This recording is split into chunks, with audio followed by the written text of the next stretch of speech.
हम कल कोरोजन वाला टॉपिक कर रहे थे, कोरोजन वाला टॉपिक कंटिन्यू कर रहे हैं। कल मैंने आपको कोरोजन का प्रोसेस बताया था। क्या प्रोसेस होता है कोरोजन का? हमारी प्योर मेटल होती है, प्योर मेटल जो है उसे हम एक्सपोज कर देंगे एटमॉस्फेरिक गैसेस के सामने। मतलब ये तो मैंने हैवी सी लाइन बोल दी केमिस्ट्री वाली। सिंपल लैंग्वेज में ये बोल रहा हूँ कि प्योर मेटल है और प्योर मेटल को हमने बाहर रख दिया एटमॉस्फेरिक गैसेस की प्रेजेंस में, छत पे रख दिया, बाहर रख दिया, ऐसी कंडीशंस में। अगर हमारे एटमॉस्फेयर में मॉइस्चर प्रेजेंट है तो वहां पे कोरोजन का प्रोसेस स्टार्ट हो जाता है। कोरोजन के प्रोसेस में क्या होता है, जो प्योर मेटल होती है एटमॉस्फेरिक गैसेस के सामने एक्सपोज होगी।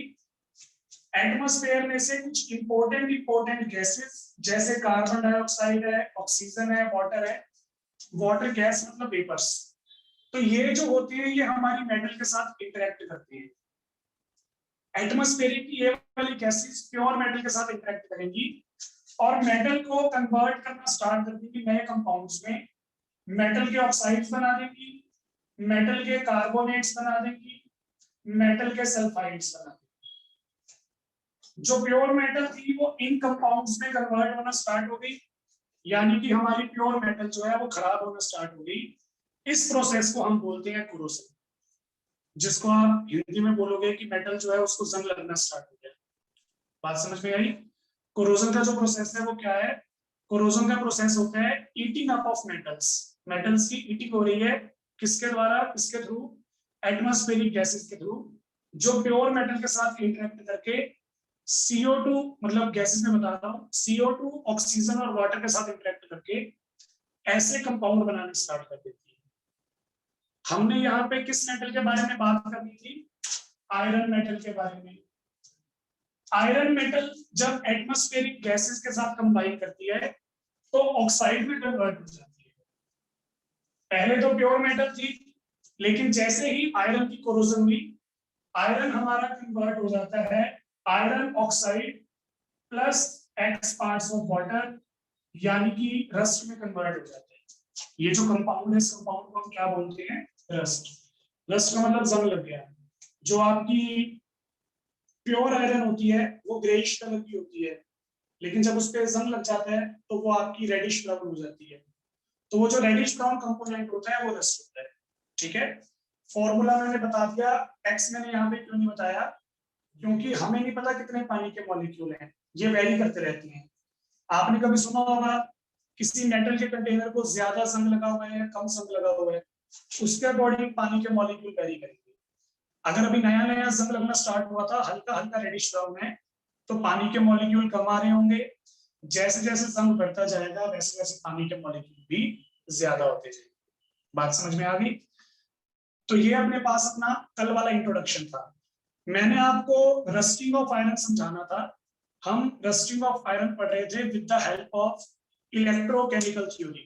जो अपन ने वो सेल पढ़े हैं ना, कैथोड एनोड वाले, उन सेल्स को ध्यान में रखते हुए हमने सारा प्रोसेस जो है वो एक्सप्लेन करना था। तो क्या बोला था मैंने? जो रस्टिंग ऑफ आयरन है वो हमारा इलेक्ट्रोकेमिकल प्रोसेस है जिसमें टोटल 5 स्टेप इन्वॉल्व होते हैं। पहले स्टेप में क्या होता है? पहले स्टेप में मेटल के सरफेस पे वाटर और कार्बन डाइऑक्साइड एक दूसरे से रिएक्ट करते हैं, कार्बोनिक एसिड बनाती है। कार्बोनिक एसिड कौन सा होता है? H2CO3। ये एसिड आपको जनरली कहां पे मिलेगा? सीवर के अंदर। जो सीवर वाटर की स्मेल होती है ना, वो इसी एसिड की वजह से होती है, कार्बोनिक एसिड की वजह से। तो H2O और CO2 दोनों आपस में कंबाइन होकर क्या बनाते हैं? कार्बोनिक एसिड H2CO3, यानी कि एसिडिक कंडीशंस बनाते हैं। तो यहाँ पे एक और इंपॉर्टेंट बात आ गई, कोरोजन का प्रोसेस करवाने के लिए एसिडिक कंडीशन जरूरी है। अगर आपकी कंडीशन स्लाइटली एसिडिक नहीं होगी तो जंग लगता ही नहीं है। मतलब बेसिक कंडीशन में जंग नहीं लगेगा। जंग कौन सी कंडीशंस में लगता है? एसिडिक कंडीशंस में लगता है। तो पहले स्टेप में मेटल सरफेस पे पानी और कार्बन डाइऑक्साइड दोनों आपस में इंटरेक्ट करेंगे और इंटरेक्ट करके क्या बनाएंगे? कार्बोनिक एसिड बनाएंगे। फिर हमारे पास जो हमारी आयरन मेटल है, उस आयरन मेटल के सरफेस पे ऑक्सीजन आएगी in the presence of acidic conditions.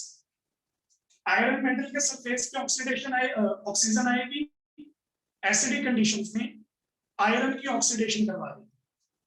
Iron metal था, इन कंडीशंस में वो बन जाएगा आयरन 2 पॉजिटिव और 2 इलेक्ट्रॉन लूज कर देगा। आयरन की ऑक्सीडेशन होनी स्टार्ट हुई, एक तो ऑक्सीजन की प्रेजेंस में और एक ये जो ऊपर एसिड बना। अगर ये एसिड ना बनता ना तो ऑक्सीजन इसको ऑक्सीडाइज नहीं कर पाता। एसिडिक कंडीशंस की वजह से ये काम होना स्टार्ट हुआ। तो ये कौन सी रिएक्शन दिखाई मैंने आपको? Oxidation half reaction. इस ऑक्सीडेशन हाफ रिएक्शन का पोटेंशियल मैंने कल कितना बताया था? 0.44 वोल्ट। ठीक है, अगर ऑक्सीडेशन हो रही है तो कहीं ना कहीं रिडक्शन भी हो रही होगी। तो वो रिडक्शन वाली रिएक्शन मैंने आपको क्या बताई थी? ऑक्सीजन जो है वो कुछ एसिड मॉलिक्यूल्स को अपने साथ ऐड कर लेगा, साथ में इलेक्ट्रॉन्स कंबाइन करके बना देगा वाटर। ऑक्सीजन क्या करेगा? अपने साथ कुछ H+ आयंस कंबाइन करेगा, साथ में इलेक्ट्रॉन लेके जाएगा और क्या बना देगा? वाटर बना देगा। 4 हाइड्रोजन क्यों लिए मैंने? क्योंकि 2 पानी के मॉलिक्यूल बनाने थे, उसके लिए 4 हाइड्रोजन से चाहिए। 2 पानी के मॉलिक्यूल क्यों बनाने थे? क्योंकि 2 ऑक्सीजन थी। 2 ऑक्सीजन 2 पानी के मॉलिक्यूल बनाएंगे ऑक्सीजन। तो हाँ जी, आप वैसे बैलेंस कर लो, कोई दिक्कत नहीं है, वो तो बैलेंसिंग आपकी है। आप अगर इसको हाफ ले लेते तो फ्रैक्शनल बैलेंसिंग हो जाती है, यानी होल पर वही बैलेंसिंग करती, वही की बात है, उसमें कंफ्यूजन होना। तो यहाँ पे कितने इलेक्ट्रॉन गेन हुए और लूज कितने हुए थे? तो लॉस और गेन तो बराबर होना चाहिए, तो इसको 2 से मल्टीप्लाई करना पड़ेगा। ठीक है, ये थी हमारी ऑक्सीडेशन हाफ रिएक्शन, ये थी हमारी रिडक्शन हाफ रिएक्शन। इस सेल का पोटेंशियल आता है 1.23 वोल्ट।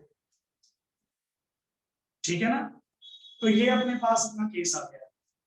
ओवरऑल रिएक्शन क्या आई?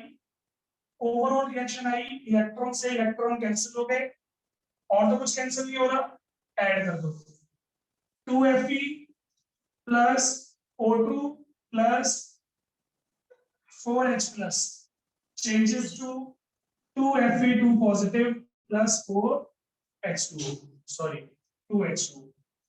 तो ये हमारे पास हमारी ओवरऑल रिएक्शन आ जाती है कोरोजन की। कोरोजन में ये वाला सेल हमारा क्रिएट होता है, इसे हम बोलते हैं हमारा electrochemical process of corrosion. 5 step थे, 3 स्टेप्स में हमारे सेल की रिएक्शन कंप्लीट हो गई, बाकी के 2 स्टेप्स में मैं ये बनाऊंगा, रस्ट बनाऊंगा। समझ में आया? यहाँ पे कोरोजन का प्रोसेस स्टार्ट हो चुका है। अब कोरोजन के प्रोसेस के बाद फाइनली क्या बनेगा? रस्ट बनेगा। तो वो रस्ट कैसे बनता है देखो, किसमें? कोरोजन तो प्रोसेस का नाम है और रस्ट हमारे इस कंपाउंड का नाम है। जो ये कंपाउंड बनता है, इस कंपाउंड को रस्ट बोलते हैं। Corrosion is a process of forming rust, ये बोल सकते हो। समझ गए? तो ये अपने पास अपने 3 स्टेप हो गए। अब 4th स्टेप देखो,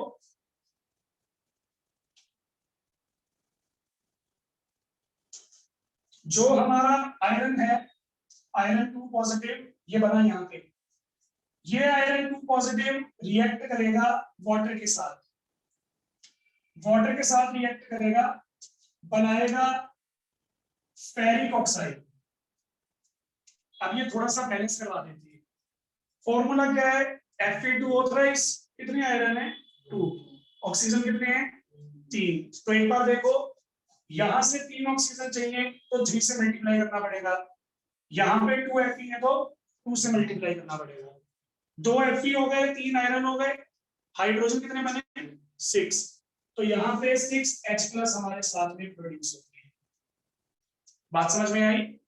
तो ये हमारे पास फेरिक आयंस जो थे पानी से रिएक्ट करके बना देंगे फेरिक ऑक्साइड। फिर ये जो फेरिक ऑक्साइड बनता है, ये कुछ पानी के मॉलिक्यूल अपने साथ कंबाइन करके बन जाएगा फाइनली रस्ट। जितने ज्यादा पानी के मॉलिक्यूल अटैच करेंगे यहाँ पे, उतना ज्यादा रस्ट यहाँ पे क्रिएट होगा, उतना ज्यादा जंग लगेगा। समझ रहे हो ना? कुछ मेटल्स होती हैं वो थोड़ी सी कम रेडिश ब्राउन होती हैं, कुछ ज्यादा हो जाती हैं। जितनी ज्यादा देर वो मॉइस्चर के कांटेक्ट में रहेंगी, एसिडिक कंडीशंस में रहेंगी, उनको जंग उतनी जल्दी लगेगा। मैं आपको एक चीज का एग्जांपल दे देता हूं। अगर आप लेते हो आरओ वाला पानी और दूसरा आप लेते हो मिनरल वाटर या रेन वाटर, तो रेन वाटर से जंग जल्दी लगेगा, आरओ वाले पानी से जंग धीरे लगेगा या लगेगा ही नहीं। क्यों? क्योंकि जो आरओ वाला पानी है वो पानी के सभी मिनरल्स को निकाल लेता है, तो पानी के अंदर किसी भी तरह का सॉल्ट प्रेजेंट नहीं है, वहां पे एसिडिक कंडीशंस थोड़ी सी लेस फेवरेबल हो जाती है। लेकिन रेनी वाटर में क्या होता है, बहुत सारे सॉल्ट प्रेजेंट हैं, कैल्शियम के सॉल्ट प्रेजेंट हैं, मैग्नीशियम के सॉल्ट प्रेजेंट हैं, मिनरल्स प्रेजेंट होते हैं, जिस वजह से एसिडिक कंडीशंस जो होती हैं वो थोड़ी फेवरेबल होती हैं, जंग ज्यादा लगेगा। तो आरओ वाला पानी और बारिश वाला पानी जो है वो कोरोजन को प्रमोट करेगा। जितने ज्यादा पानी के अंदर सॉल्ट प्रेजेंट होंगे, आपका जो कोरोजन का प्रोसेस है उतना ज्यादा फास्ट हो जाएगा। तो यहाँ पे मैंने आपको एक फैक्टर बताया जो कोरोजन को प्रमोट कर रहा है, कोरोजन को बढ़ावा दे रहा है। ऐसे कौन कौन से फैक्टर्स हैं जो कोरोजन को प्रमोट करते हैं, वो फैक्टर्स मैं आपको बता रहा हूं। हेडिंग है हमारी फैक्टर्स विच प्रोमोट कोरोजन। पहला फैक्टर है रिएक्टिविटी ऑफ द मेटल। जिस मेटल के लिए कोरोजन का प्रोसेस आप पढ़ रहे हो, उस मेटल की रिएक्टिविटी। एक मैंने ले ली, सपोज करो सोडियम मेटल, एक मैंने ले ली आयरन मेटल। एक है हमारी सोडियम मेटल और एक है हमारी आयरन मेटल। ये एस ब्लॉक वाली है, ये डी ब्लॉक वाली है। दोनों में से ज्यादा रिएक्टिव कौन सी होती है? एस ब्लॉक वाली। एस ब्लॉक वाली अगर ज्यादा रिएक्टिव है, ये इन सभी रिएक्शंस को जल्दी करेगी, जल्दी कोरोजन का प्रोसेस स्टार्ट होगा। आयरन की रिएक्टिविटी सोडियम से कम है। आपने कभी देखा होगा, जिस मेटल की चीज को जंग लग जाती है, उस चीज को खराब होने में 1-2 साल लग जाती है। ये नहीं है कि जंग लगा और 2 दिन में वो चीज खराब हो जाएगी। जो अपना कोरोजन का प्रोसेस है वो बहुत ही स्लो चलता है। आयरन के लिए 4-5 साल लग जाती है। सबसे बढ़िया एग्जांपल कूलर का। कूलर को जंग लगना स्टार्ट होता है, फिर भी आप कूलर को 4-5 साल यूज कर लेती है। हालांकि वो उससे ज्यादा यूज हो सकता है अगर आप उसको प्रॉपर टाइम पे कलर करवाते रहे, उसका पानी वगैरह चेंज करते रहे। पानी चेंज करना जरूरी क्यों होता है? अभी अभी बताया मैंने। क्योंकि जब आप कूलर चलाते हो, वो क्या करता है, जो उसके पैड होते हैं वो मिट्टी को अट्रैक्ट कर लेती हैं, मतलब पार्टिकल्स को अट्रैक्ट कर लेती हैं। हमारा जो वाटर है वो सॉल्टी हो जाता है, और सॉल्टी वाटर क्या करता है? कोरोजन प्रमोट करता है। तो अगर आप उसका पानी चेंज नहीं करोगे, सॉल्ट की कंसंट्रेशन पानी में बढ़ती जाएगी, मिट्टी की अमाउंट बढ़ रही है। जैसे जैसे सॉल्ट की कंसंट्रेशन बढ़ती जाएगी, कोरोजन का प्रोसेस और ज्यादा फास्ट हो जाएगा। तो जो आपका कूलर 3-4 महीने में कोरोडेड होना था, वो 1-1.5 महीने में कोरोजन उसको होनी स्टार्ट हो जाएगी। और कल मैंने बताया था, कोरोजन का प्रोसेस रोक नहीं सकते, आप स्लो डाउन कर सकते हैं। एक बार अगर किसी चीज को जंग लगना स्टार्ट हो गया, तो आप उसका जंग लगने वाला प्रोसेस खत्म नहीं कर सकते। आप उसको रोक नहीं सकते, स्लो डाउन कर सकते हो, धीरे कर सकते हो। जिस चीज को जंग जल्दी लग रहा था, उस पे पेंट वगैरह करके उसको थोड़ा सा स्लो डाउन कर दोगे, 1 साल तक नहीं चलेगा जब तक पेंट है। लेकिन जैसे ही पेंट उतरेगा, कोरोजन का प्रोसेस स्टार्ट हो जाएगा, रोक नहीं सकते। बात समझ में आई? ये सब चीजें पढ़ेंगे अभी प्रोटेक्शन में। तो मैं आपको क्या बता रहा था? रिएक्टिविटी। जिस मेटल की जितनी ज्यादा रिएक्टिविटी होगी, वो उतनी जल्दी कोरोजन शो करेगा। तो यानी कि रिएक्टिविटी जो होती है वो कोरोजन रेट के डायरेक्टली प्रोपोर्शनल है। जितनी ज्यादा रिएक्टिविटी होगी मेटल की, कोरोजन का रेट भी उतना ज्यादा होगा। रेट मतलब स्पीड, कोरोजन की स्पीड भी उतनी ज्यादा होगी। बात समझ में आ गई? पहला फैक्टर था रिएक्टिविटी ऑफ मेटल का। दूसरा फैक्टर है हमारे पास एडिशन ऑफ इम्प्योरिटी। मेरे ख्याल से समझाने की जरूरत ही नहीं है। हम हमारे पानी के अंदर या हमारी मेटल के अंदर इम्प्योरिटीज ऐड करेंगे। तो इम्प्योरिटीज ऐड करने से क्या होता है, किसी भी मेटल में जब आप इम्प्योरिटी वगैरह ऐड करते हो, तो उस मेटल की रिएक्टिविटी इंक्रीज हो जाती है। और जब रिएक्टिविटी इंक्रीज होगी तो कोरोजन का रेट अपने आप हो जाएगा इंक्रीज। बात समझ में आ गई होगी? तो जब भी हम हमारी मेटल के अंदर या हमारे वाटर के अंदर इम्प्योरिटी ऐड करेंगे, तो एसिडिक कंडीशंस को इम्प्योरिटी फेवर करती है, आयंस जल्दी बनती हैं, कोरोजन का प्रोसेस जल्दी होगा। फिर थर्ड हमारे पास हमारा फैक्टर आता है, थर्ड फैक्टर आएगा हमारे पास हमारा एयर एंड मॉइस्चर का।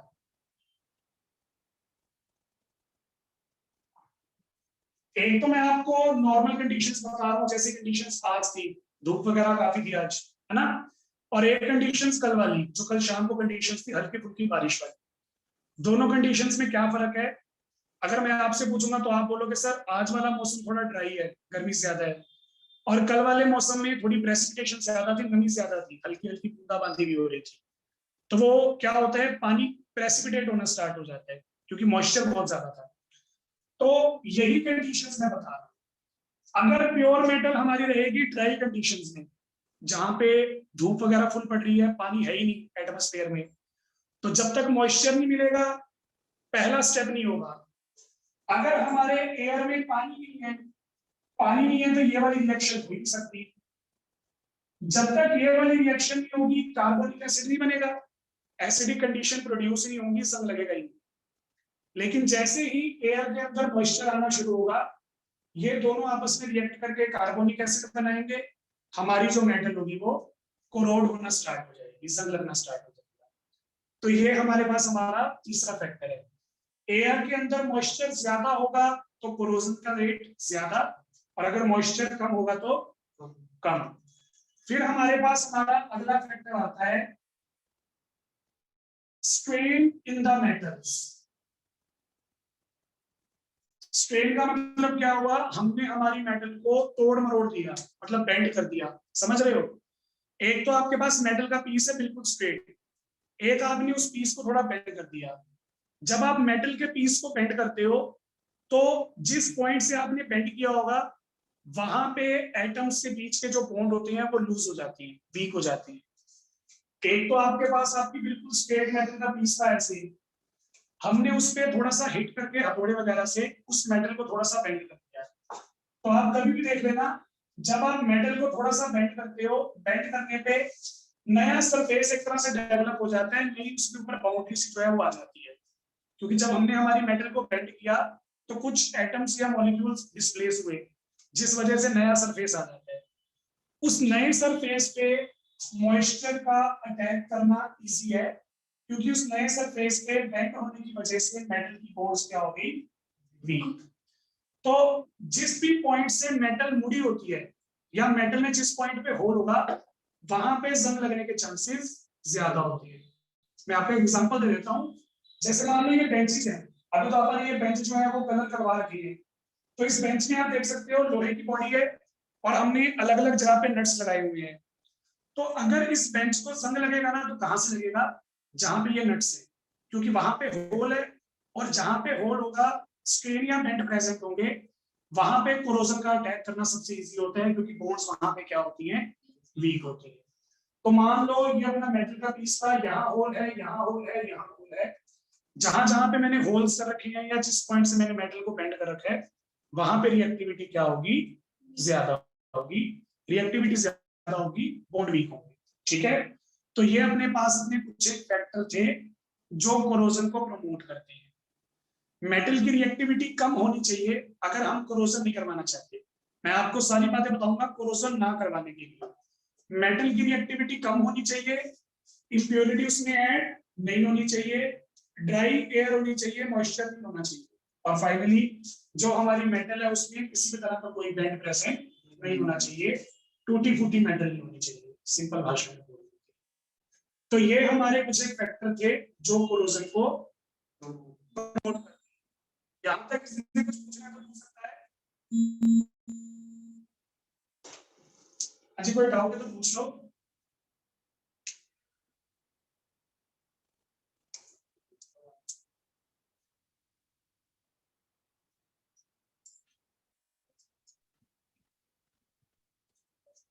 चलो, तो ये हमारे पास हमारा केस था कोरोजन का। मैंने आपको कोरोजन की डेफिनेशन बताई, इलेक्ट्रोकेमिकल रिएक्शंस बताई, और उसके बाद मैंने आपको फैक्टर्स बताए। अब हम कोरोजन का प्रोसेस नहीं चाहते हो, देखो कल मैंने आपको डेफिनेशन दी थी कोरोजन की, तो कल ना मैंने आपको कोरोजन की यूनिवर्सल डेफिनेशन दी थी। उस यूनिवर्सल डेफिनेशन में मैंने क्या बताया था, जो प्लास्टिक बैग था, प्लास्टिक बैग की कोरोजन हो गई, उसकी स्ट्रेंथ वीक हो गई थी। फिर मैंने खाने के लिए बताया था, खाना जो था वो खाने लायक नहीं था जब उसकी कोरोजन हो गई। तो कोरोजन जो है वो यूनिवर्सल प्रोसेस है, हम मेटल्स के लिए पढ़ रहे हैं। अगर हमारी कोरोजन की वजह से कोई भी चीज या कोई भी मेटल खराब हो गई है तो वो अपने को अच्छा थोड़ी लगेगा। हम तो ये सोचते हैं इंडिया वाले, एक बार कूलर परचेज कर लिया 20 साल तक चले, 20 साल से ज्यादा ही चले, ताकि अपने आने वाली जनरेशन को भी अपन बोल सके तेरे पापा के पापा ने लिया था और पड़ा हुआ है अभी तक। पर ऐसा नहीं हो सकता। हम तो ये चाहते हैं, पर ऐसा नहीं हो सकता। कोई ना कोई प्रॉब्लम हो ही जाती है, जंग लग जाएगा या कुछ भी हो जाएगा, मोटर ही बोल दे कि माफ करो 20 साल चल गई, मैं अब नहीं चलूंगी। तो मतलब कुछ भी हो सकता है। आप एक बार कोरोजन पे आती हैं, मतलब हम ज्यादा से ज्यादा सेविंग करना चाहते हैं। अब एक थोड़ी सीरियस बात बोल लेती हैं। अर्थ के अंदर आयरन के जो रिसोर्सेज हैं वो फिक्स हैं। एक एस्टिमेट के अकॉर्डिंग, मैं वैसे ही बोल रहा हूँ, एक एस्टिमेट के अकॉर्डिंग सपोज करो हमारे अर्थ में 30% आयरन है, तो उससे ज्यादा आयरन तो अपन नहीं बना सकते ना। जितनी आयरन अर्थ में है उतनी रहेगी, उससे ज्यादा नहीं हो सकती। अगर आयरन को हम बाहर निकाल रहे हैं, उसके मटेरियल बना रही हैं और उसको कोरोजन हो रही है, तो ऐसे तो हमारी सारी आयरन जो है वो खराब होती जा रही है, खराब होती जा रही है। अपन नया यूज करेंगे, वो खराब हो जाएगी, फिर नया यूज करेंगे, तो ऐसे करते करते तो इतनी सारी आयरन खत्म हो जाएगी। तो फिर अपन क्या करेंगे? प्लास्टिक। तो हाँ जी, प्लास्टिक जो है वो नॉन बायोडिग्रेडेबल, तो आपको शायद पता नहीं है, हर एक साल समुद्र में 80 लाख मीट्रिक टन प्लास्टिक फेंका जाता है, मीट्रिक टन। तो मतलब ये पॉल्यूट कचरा, क्योंकि वो मतलब जमीन वगैरह में डिग्रेड तो होगा नहीं, और जमीन का जो फर्टिलिटी होता है उसको खराब कर देता है, तो वो पानी में फेंक देते हैं। उससे एक्वेटिक लाइफ जो है वो खराब होती है। और एक्वेटिक लाइफ जो है वो पूरे अर्थ पे सर्वाइवल का बेसिक है। तो कहीं ना कहीं आप अपने पैर में कुल्हाड़ी मार रहे हैं। एक बार तो आप बोल रहे हैं भर दो कुछ नहीं, देखी जाएगी, कचरा समुद्र में फेंक दो, पर बाद में पता चलेगा। ठीक है ना, अभी भी आपको कुछ ना कुछ साइड इफेक्ट जो है वो देखने को मिल ही रहे होंगे। तो प्लास्टिक नहीं, जो काम आयरन का है वो आयरन का है। तो खुद सोच, प्लास्टिक के बैग में बैठ जाएगा क्या? नहीं, जो इसका स्ट्रक्चर है वो लोहे का रहेगा, तो इससे रहेगा। तो मेरे कहने का मतलब ये है, हमारे पास अर्थ में आयरन का लिमिटेड रिसोर्स है, और हम उस लिमिटेड रिसोर्स को बचाना चाहते हैं। उसके लिए हमें कुछ एक मेथड ढूंढने पड़ेंगे जिससे हम कोरोजन से हमारी मेटल को बचा सके। तो हमारे पास यहाँ पे 3 मेथड है जो हमें पढ़ने हैं, जो कोरोजन से हमारी मेटल को प्रिवेंट कर सकते हैं, टेम्परेरी, परमानेंटली कर सकते हैं। बात समझ में आ गई? एक है हमारी बैरियर प्रोटेक्शन, दूसरी है हमारी सैक्रिफिशियल मेथड, और तीसरी है कैथोडिक प्रोटेक्शन। मतलब नॉर्मल नॉर्मल बातें हैं, कुछ समझाने वाला नहीं है, बातें करनी है, बातें मैं आपको करके बता देता हूँ। हम हमारी मेटल को कोरोजन से प्रिवेंट कर सकते हैं with the help of barrier protection. Barrier का मतलब क्या होता है? रुकावट। मेटल कोरोड हो, मतलब मेटल की रिएक्शन स्टार्ट हो, उससे पहले ही उसमें एक रुकावट ऐड कर दो जिससे वो रिएक्शन स्टार्ट ही ना हो पाए। जैसे यहाँ पे किया हुआ है, आपके जो ये लोहे के ढांचे हैं बेंचेस के, इनको हमने ब्लैक कलर से कवर किया हुआ है। ब्लैक कलर तो छोड़ो, प्लास्टिक पेंट से कवर किया हुआ है। तो हम हमारी मेटल्स को ऑयल पेंट कर सकते हैं, जिससे हमारी मेटल जो होगी वो एटमॉस्फेयर से डिस्कनेक्ट हो जाएगी, एटमॉस्फेयर के साथ इंटरेक्शन ही रहेगी, कोरोजन का प्रोसेस स्टार्ट नहीं हो पाएगा। तो अब ऐसा तो नहीं है कि हमने हमारी मेटल को कवर कर दिया, एक बार ऑयल पेंट कर दिया तो हमेशा के लिए सेफ हो गई, ऐसा तो है ही नहीं। 1-2 साल के बाद क्या होगा, ये पेंट जो होगा ये उतर जाएगा, पपड़ी बन के उतर जाएगा, तब आपको वहां पे प्रोटेक्शन दोबारा करवानी पड़ेगी। कूलर का केस है, जैसे कूलर आप न्यू न्यू लाते हो, उसके बाद एक सीजन उसको यूज किया, फिर उसको कलर करवाना पड़ता है। तो वो भी इसीलिए क्योंकि हम चाहते हैं कि हमारी मेटल जो है वो एक्सपोज ना हो जाए एटमोस्फेयर को, हम ऑयल पेंट करवा सकते हैं। तो ऐसे जो मेथड होते हैं इन्हें हम क्या बोलते हैं? Barrier protection. अगर आप ऑयल पेंट नहीं करना चाहते, इतने पैसे नहीं है, तो हम क्या करेंगे? मेटल के ऊपर ग्रीस लगा देंगे। तो ग्रीस लगाने से क्या होगा, जो कॉन्टेक्ट है एटमॉस्फेयर के साथ वो टूट जाएगा, रिएक्शन नहीं हो पाएगी। या मैं क्या करूंगा, आयरन की मेटल के ऊपर एल्यूमिनियम की कोटिंग कर दूंगा। मतलब एक मेटल के ऊपर दूसरी मेटल का कोट कर दूंगा। और दूसरी मेटल वो होनी चाहिए जो कोरोजन शो नहीं करती। एल्यूमिनियम कोरोजन शो नहीं करता, एल्यूमिनियम को सम नहीं लगता। क्या सबूत है? बिजली वाली तारें एक्सपोज्ड ही है ना, तभी देखो बिजली वाली तार को सन लगाओ, एल्यूमिनियम की होती है, कॉपर महंगा पड़ता है, ठीक है ना। तो एल्यूमिनियम की वो वायर्स होती हैं, उनको कभी भी वो करोड़ नहीं होती, सन नहीं लगता, तो उनको हम यूज कर सकते हैं। तो बैरियर प्रोटेक्शन में हम क्या करते हैं, हमारी मेटल पे ऑयल पेंट अप्लाई कर सकते हैं, ग्रीस लगा सकते हैं, या नॉन कोरोटेड मेटल की कवरिंग कर सकते हैं। लेकिन अगर मैं यहाँ पे नॉन कोरोटेड मेटल यूज ना करूं, कोई और मेटल यूज करूं, तो फिर वो आ जाएगा सैक्रिफिशियल मेथड। नाम से समझ में आ रहा है, सैक्रिफिशियल वर्ड आया सैक्रिफाइस से, खुद का त्याग देना। मतलब आयरन के लिए आप किसी और की मेटल की जान जो है वो दांव पे लगा दें। हम क्या करेंगे, हमारे पास आयरन का पीस होगा, उस आयरन के पीस के ऊपर हमें ऐसी मेटल लगानी है जो आयरन से ज्यादा रिएक्टिव है। आयरन है, आयरन के ऊपर हमने कौन सी मेटल कवर अप कर दी जो आयरन से ज्यादा रिएक्टिव है? कौन सी मेटल आयरन से ज्यादा रिएक्टिव है?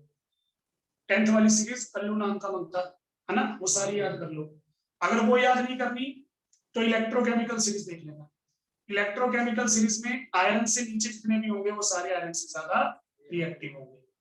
तो आप ऐसी कोई भी मेटल ले सकते हो जो आयरन से ज्यादा रिएक्टिव है, उसकी कोटिंग कर दो। तो यहाँ पे क्या होगा, आयरन तो हमारी कवर हो गई, एटमॉस्फेरिक गैसेस ने इस मेटल के साथ रिएक्शन स्टार्ट कर दी, इसका कोरोजन होना स्टार्ट कर। तो मैंने बताया ना, कोरोजन का प्रोसेस स्लो चलता है, इस मेटल को जंग लगने में 3-4 साल लगेंगे, 3-4 साल तक हमारी मेटल जो है वो बच गई। This method is called sacrificial method. एक मेटल ने, एक मोर रिएक्टिव मेटल ने आयरन को बचाने के लिए खुद को सैक्रिफाइस कर दिया, that is called sacrificial method. फिर हमारे पास हमारा लास्ट मेथड है, वो कौन सा है? Cathodic protection.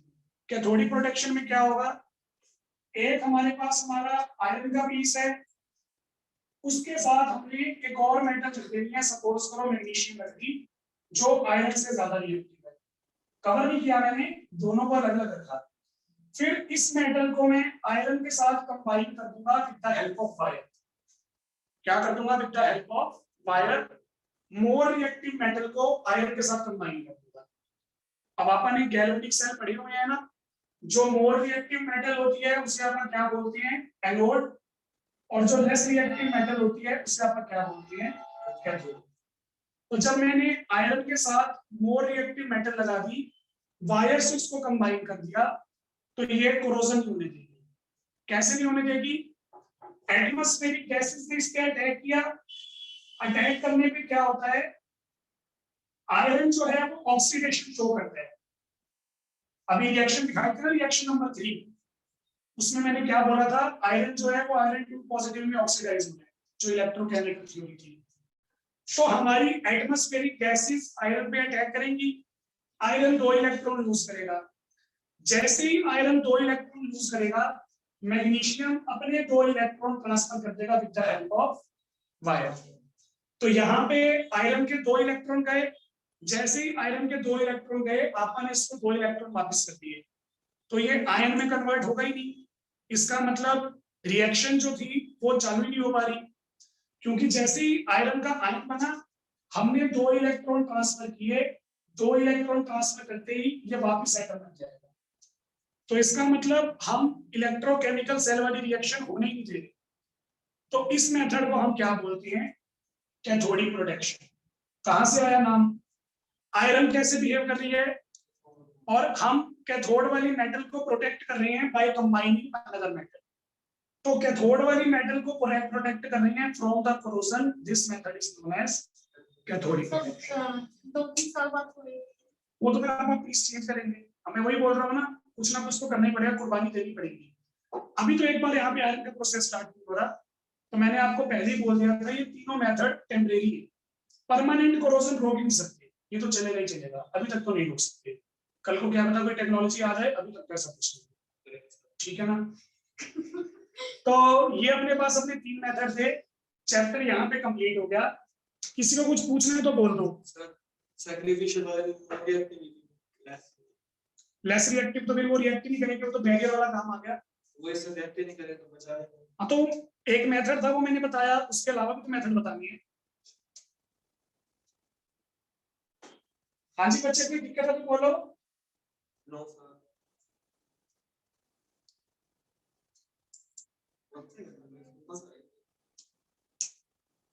लिख देते हैं बच्चे। चलिए ठीक है, तो यहाँ पे अपना चैप्टर जो है वो कंप्लीट हो गया। बाकी फिर आप डिस्कस करेंगे परसों, मतलब नए चैप्टर में, chemical genetics. Thank you. Sir एक रेड डॉट साइड बता दो।